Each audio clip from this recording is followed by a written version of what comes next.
Hello everybody and welcome back. I originally was not planning on making this update video, but after seeing quite a few of you request it, I figured it's a good idea to keep covering this lawsuit as it goes on. Now, there is an entire saga to this, and if you haven't seen those videos, I will link all of them down in the description below. They contain some very important context.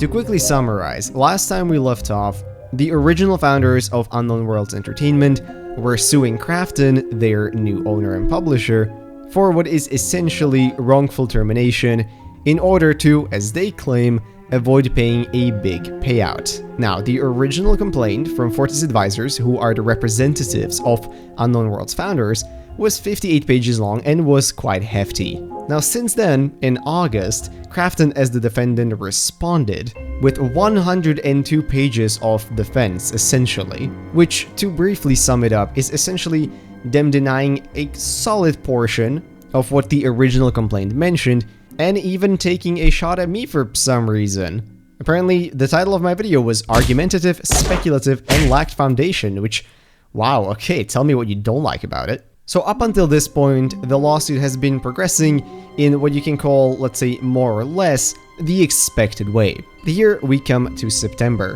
when some weird starts happening. Now, one of many claims made by Krafton was that the game, as in Subnautica 2, was not ready for early access launch. But in a rather surprising turn, Krafton has since retracted that argument, saying that the documents relating to the readiness of the game were irrelevant to the termination of the founders. Now, I'm sure you can understand that this is quite a massive shift in the case, and Fortis Advisors even called it a little bit bewildering. Essentially, Krafton is now focused on the argument that founders abandoned their posts and also deceived their employer. And this is where stuff starts getting really messy. Krafton has accused the original founders of downloading files and keeping devices with confidential information on them. We'll get a bit more into this later. Based on this, they requested a forensic investigation into the founders' devices, which even the judge initially agreed was too invasive.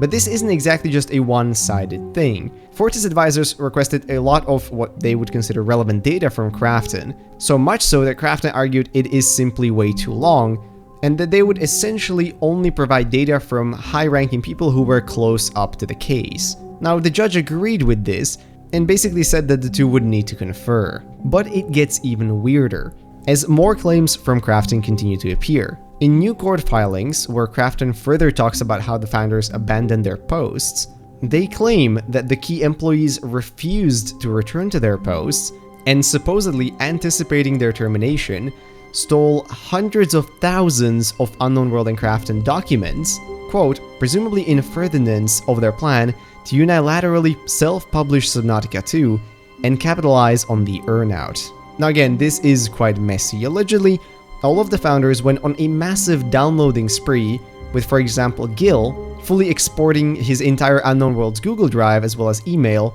with a ton of confidential material, somewhere around late May 2025. With Charlie Cleveland, for example, an audit log supposedly recorded 72,140 download events, including hundreds of Subnautica Maya files. These would likely be related to the 3D models in the game.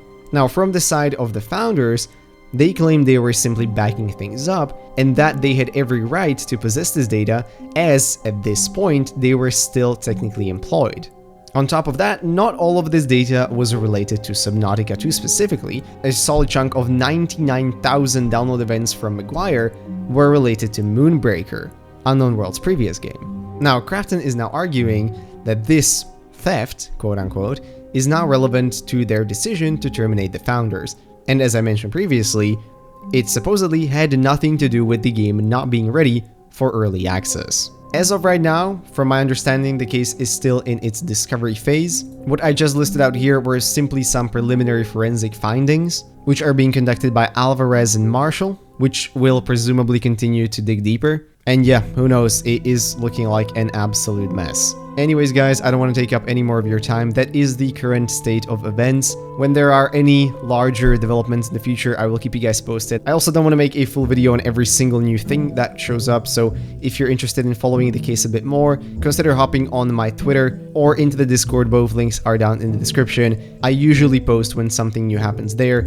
even if it is not worthy of a full video. Anyways, that's it, guys. Thank you so much for watching. A massive shout out to our members. Thank you guys so much. That would be Callum Whaley, Shitsu, Michael X757, Philip Soboda, MR, R. Robertson, Yusuf Ismail Tatar, OGB, Master Ugwe, Silver Soul, Cody the Bumboy, Kronos, Sander, and Crayenda. And I'll have a more fun video for you guys next time. Love you all. Bye bye.